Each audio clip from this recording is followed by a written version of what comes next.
वला तउक़न्न वालिदैक व इन अमराका अन तख़रुज मिन अहलिका व मालिक। दूसरी चीज़, अपने माँ बाप की कभी नाफरमानी मत करना, चाहे वो तुम्हें तुम्हारे घर बार से, तुम्हारे मालो दौलत से निकाल दें। हज़रत इस्माईल अलैहिस्सलाम का वाक़या सुने हैं ना, कहीं रहने लगे। इब्राहीम अलैहिस्सलाम जब अपने बेटे से मिलने गए, दरवाज़े को दस्तक दी, इस्माईल अलैहिस्सलाम की बीवी ने दरवाज़ा खोला, सामने बूढ़ा आदमी खड़ा है। इस्माईल की बीवी नहीं जानती थी कि ये मेरे ससुर हैं, देखा नहीं था। उस बस्ती में इस्माईल अलैहिस्सलाम ने एक शादी कर ली थी। हज़रत इब्राहीम अलैहिस्सलाम ने सलाम किया, उस औरत ने जवाब दिया इस्माईल की बीवी ने। हज़रत इब्राहीम ने पूछा इस्माईल अलैहिस्सलाम कहाँ गए?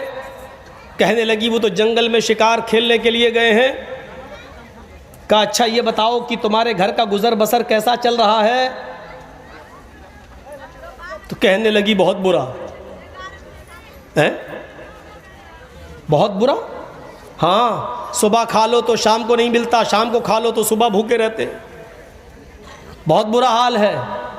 इब्राहीम अलैहिस्सलाम समझ गए कि मेरे बेटे ने बीवी का इंतखाब करने में गलती की। तो क्या कहा बहू, क्या कहा इस्माईल की बीवी? कहा जी जब इस्माईल अलैहिस्सलाम घर पे आ जाएं तो उनसे सिर्फ इतना कह देना, एक बूढ़ा आदमी आया था, उसने आपको सलाम कहा है और ये कहा है कि घर की चौखट बदल दो, चौखट ठीक नहीं है। अब वो बीवी देखती है, कहती चौखट तो ठीक है, दरवाज़ा भी ठीक है, ये बुढ़ा सटिया गया, इसका दिमाग ख़राब हो गया। चौखट बिल्कुल सही है, सर्दियों में धूप आती है, गर्मियों में हवा आती है, चौखट तो सब ठीक है, ये बुढ़ा सटिया गया। इस्माईल अलैहिस्सलाम जब घर में आए तो बीवी ने पूरा वाक़या सुनाया था कि एक बुढ़ा आया था। कहा अच्छा क्या हुआ? कहा उसने आपको सलाम कहा। अच्छा और क्या कहा? समझ गए कि मेरे बाप थे। कहा और क्या कहा? उन्होंने मुझसे पूछा कि घर की का हाल कैसा चल रहा है? तो मैंने कहा बहुत बुरा, सुबह खा लो तो शाम को नहीं मिलता, शाम को खा लो तो सुबह नहीं मिलता। तो उन्होंने कहा कि अच्छा ठीक है, तुम्हारे शौहर आ जाएं तो उनसे कह देना एक बुढ़े ने सलाम कहा है और ये कहा कि घर की चौखट ठीक नहीं है, चौखट बदल लो। कहा क्या कहा? कहा घर की चौखट बदल दो, सटिया गया था बुढ़ा। इस्माईल ने कहा बुढ़ा नहीं सटियाया, तुम सटिया गई हो। कहा क्या हुआ? कहा मेरे बाप ने चौखट बदलने का हुक्म दिया। जानती हो चौखट से क्या मुराद है? मेरी बीवी वो मेरे बाप थे और चौखट तुम हो। तुमने कहा कि बहुत बुरा हाल चल रहा है, यानी तुमने ये नहीं कहा अल्लाह ने मुझे जिस हाल में रखा है हर हाल में अल्लाह का शुक्र। मेरे बाप ने कहा चौखट बदल दो, ये चौखट ठीक नहीं है, यानी मेरे बाप ने तुम्हें तलाक देने का हुक्म दिया है। आए मेरी बीवी, मैं अपने बाप की नाफरमानी नहीं कर सकता हूं और अभी मैं तुम्हें तलाक देता हूं। चौखट बदल दी। आजकल तुम लोग क्या चौखट बदलोगे? तुम्हारे घर में जो नई नवेली बीवी आती है वो खुद ही तुम्हारी चौखट ख़त्म करवा देती है। अम्मा को छोड़, बाप को छोड़, इधर रहे मेरे साथ। सास ससुर से एकदम बदला ले लेती है। मेरा बाप है, तेरा बाप मेरा बाप नहीं है। घर के हालात, चौखट बदलोगे? इतनी हिम्मत नहीं है हमारे अंदर। आज औरतें बेचारी थोड़े सा गुस्सा होंगी, मैं थोड़ा नॉर्मल रख के चलूँगा ताकि ये बैलेंस बना के ना। तो एक बार बहुत गलत हो गया था हमारे साथ। 2 दिन का जलसा था, एक दिन मैंने मर्दों के हुकूक बता दिए, दूसरे दिन औरतों के। जिस दिन मर्दों के हुकूक बताया औरतों ने गाली दी, जिस दिन औरतों के हुकूक बताए मर्दों ने गाली दी। उस दिन से मैं दोनों के बराबर बराबर लेके चलने लगा।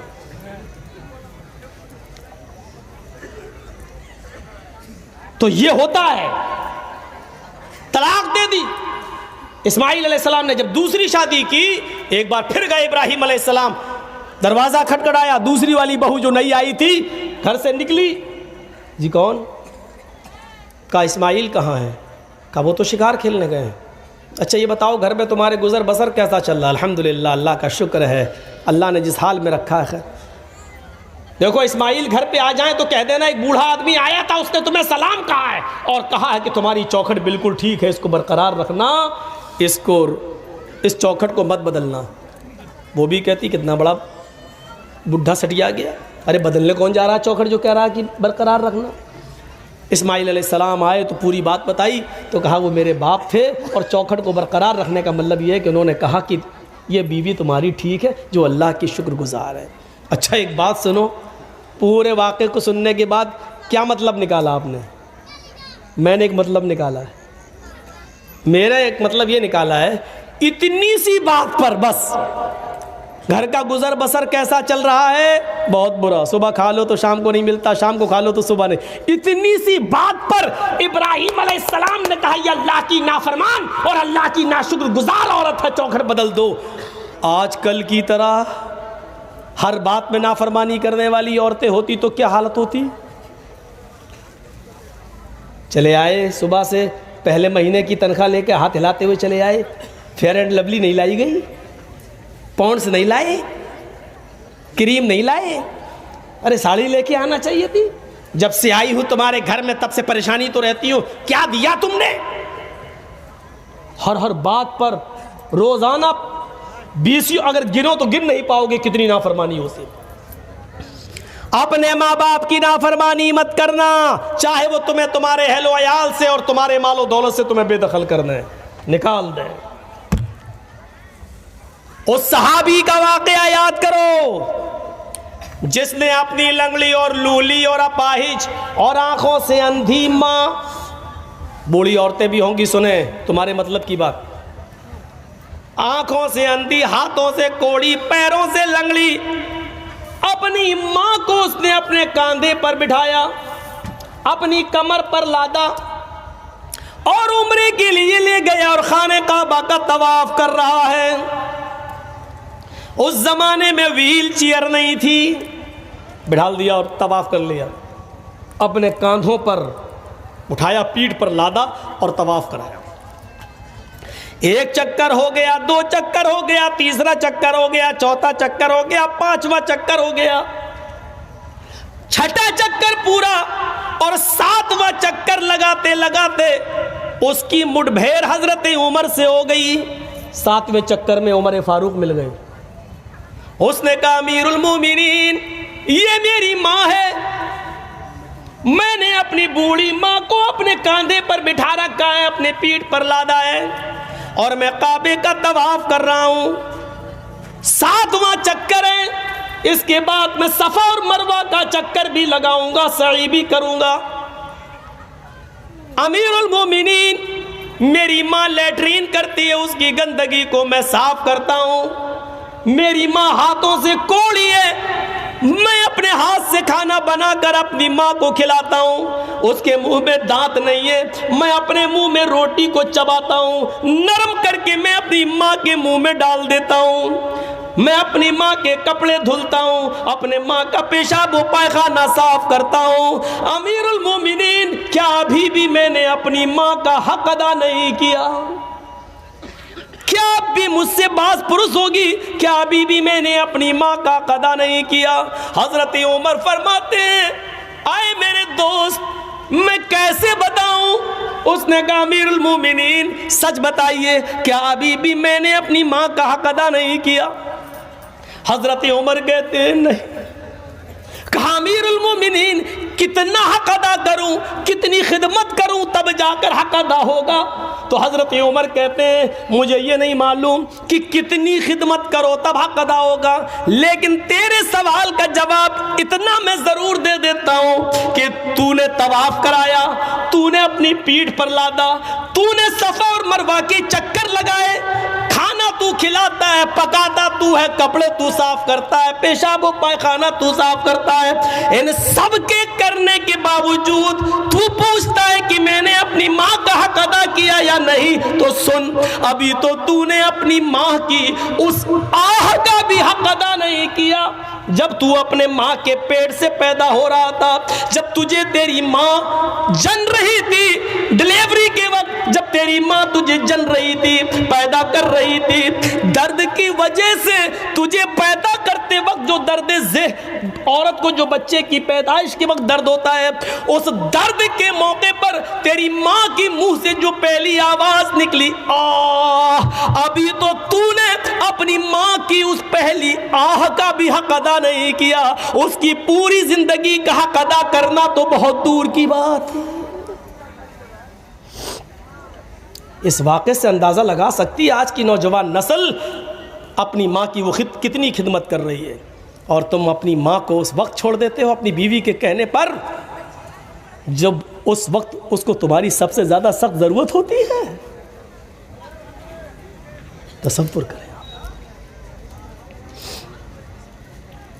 एक सहाबी अल्लाह के नबी के पास आते हैं, कहते हैं अल्लाह के नबी, हिजरत के लिए लोग जा रहे हैं और जिहाद के लिए भी लोग निकलना चाहते हैं, मैं भी जिहाद के लिए निकलना चाहता हूँ। आय अल्लाह के नबी, क्या मुझे जिहाद के लिए जाने की इजाज़त है? अल्लाह के रसूल पूछते, अहय्युन वालिदाक, क्या तुम्हारी माँ और बाप जिंदा हैं या इन दोनों में से कोई एक जिंदा है? उसने कहा हाँ। आपने फरमाया तब तुम जिहाद के लिए नहीं जा सकते।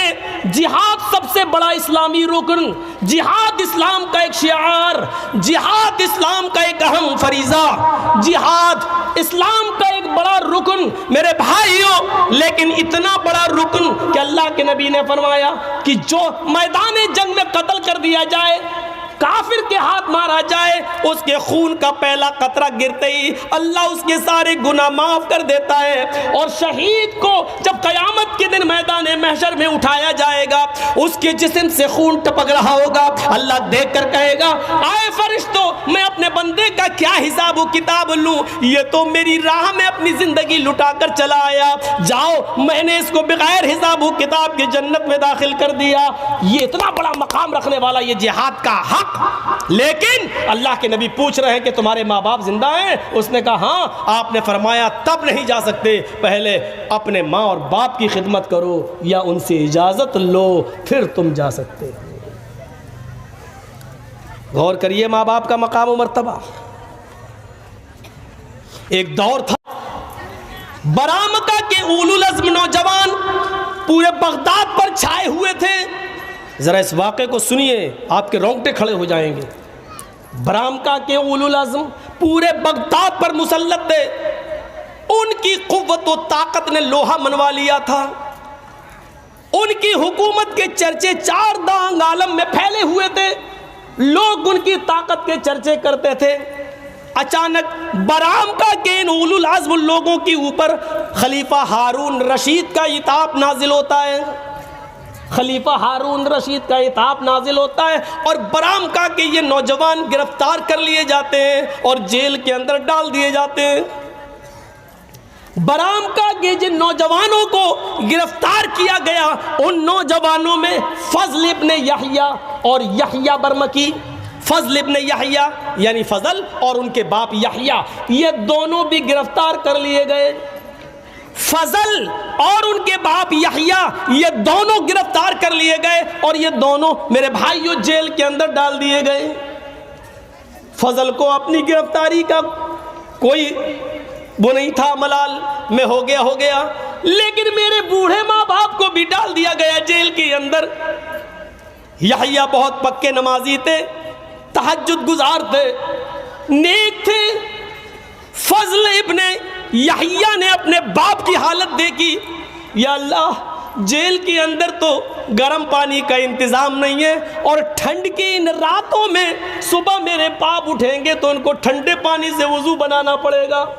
तो जानते हो फजल इब्ने यहया ने क्या किया? रात में एक तांबे की लोटी के अंदर, उस ज़माने में तांबे का लोटा दे दिया गया सबको, एक तांबे का लोटा लिया और तांबे के लोटे में अपने पीने के लिए पानी भर लेते थे कि जब पीऊं, प्यास लगेगी तो पीऊंगा।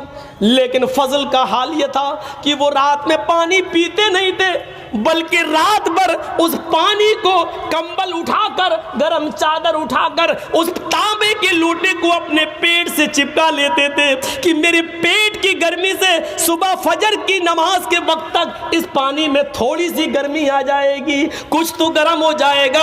और इस गर्म पानी को वो फजर की नमाज के वक्त अपने बाप को दे दिया करते थे, अय अब्बू जान इससे वजू बनाइए। मेरे प्यारे साथियों, गौर करो, अल्लामा याफ़ई ने इस वाक़े को अपनी किताब मिरातुल जिनान के अंदर नकल किया है। आप अंदाज़ा लगा सकते हैं ऐसे ऐसे नौजवान गुजरे जो अपने बाप के ठंडे पानी से वजू करने को भी ये समझते थे कि मेरे बाप को बुखार ना आ जाए, बीमार ना हो जाए, जुकाम ना हो जाए, तो वो रात भर उस तांबे के लोटे को अपने पेट से चिपकाए रहते थे ताकि कुछ तो गर्मी आ जाएगी और मेरे बाप को कुछ तो गर्म पानी मिलेगा। मेरे भाइयों, ये थी माँ बाप की खिदमत करने का एक तरीका।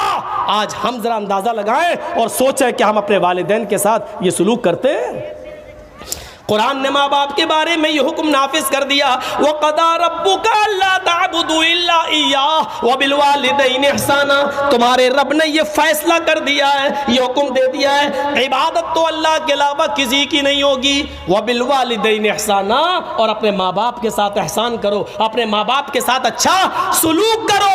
व बिल वालिदैनि इहसाना, एहसान के अंदर हर नेकी शामिल है। अपने माँ बाप के साथ एहसान करो। एहसान किसको कहते हैं? हर नेकी। बाप कमज़ोर हैं, कुर्सी पर बैठे रहते हैं, बेटा मुझे थोड़ा सा बाहर बिठा दे, मैं थोड़ा सा सड़क पर बैठना चाहता हूँ धूप में। एहसान में ये नेकी शामिल है कि बेटा आए, अपने बाप को सहारा दे और बाहर कुर्सी लगा दे और अपने बाप को कुर्सी पर बिठाकर धूप में बिठा दे। बाप के हाथ पैर नहीं चल रहे तो बाप को नहला दे, उनके जिस्म पर साबुन लगा दे। बाप की तबीयत बहुत ज़्यादा ख़राब है, उनके पास इतनी दौलत नहीं कि वो अपना इलाज करा सकें, लेकिन बेटे के पास दौलत है। बेटे एहसान में ये नेकी भी शामिल है कि बेटा अपने पास से अपने बाप का मुकम्मल इलाज करा दे। एहसान में हर नेकी शामिल है। वबिल वालिदैन एहसाना, इबादत तो अल्लाह की होगी और अपने माँ बाप के साथ एहसान करो। इम्मा यबलुगन्ना इंदकल किबरा अहदुहुमा औ किलाहुमा, उन दोनों में से कोई एक या वो दोनों तुम्हारी जिंदगी में बुढ़ापे को पहुंच जाएं। माँ बाप में से कोई एक या दोनों तुम्हारी जिंदगी में बुढ़ापे को पहुंच जाएं, फला तकुल्लहुमा उफ, तो तुम उनसे उफ भी मत करना। उफ, उफ समझते हो? उफ का सही तर्जमा अगर किया जाए उर्दू में तो इसका सही होगा ये, उनसे उफ भी मत करना। उफ का मतलब, जर्जीस के बाप बिस्तर पर लेटे हैं, जर्जीस साहब ने दवा ववा खिला दी, उनको पिला दिया और अपने बाप ही के पास बैठे कंप्यूटर पर चला रहे हैं। इतने में आवाज़ दी, बेटे जर्जीस एक गिलास पानी ले आओ, और मैं बहुत ज़रूरी काम कर रहा हूँ अपने बिजनेस का। अब उन्होंने कहा बेटा पानी चाहिए एक गिलास, और मेरी ज़बान से निकला उठे और पानी लाके दे दिया, पिला दिया। पानी तो पिला दिया, मना नहीं किया, दे दिया, पिला दिया, और आकर फिर अपने काम में लग गए। लेकिन उससे पहले जो तुम्हारे मुंह से निकला यानी मतलब ये था कि अभी पानी मांगना था इनको, कितना इमरजेंसी काम कर रहा था मैं, है लाखों का हिसाब किताब, कहीं एक भी कलम इधर उधर हो गई, ऐसे कह दिया। ये भी हराम है। पानी आप पिला रहे हैं उनको, लेकिन आपके मुंह से जो निकल गया है, अल्लाह ताला ने इससे भी मना किया। फला तकुल्लहुमा उफ़्फ़िन वला तनहरहुमा, ये भी नहीं निकलना चाहिए तुम्हारे मुंह से। वला तनहरहुमा, और उनको कभी झड़कना नहीं, कभी झड़कना नहीं, डांटना नहीं, बल्कि जब भी उनके सामने बात करना तो अपने बाजू नीचे करके और सर झुका कर बात करना। वक़ुल लहुमा क़ौलन करीमा, अच्छी बात करना, ये है माँ बाप का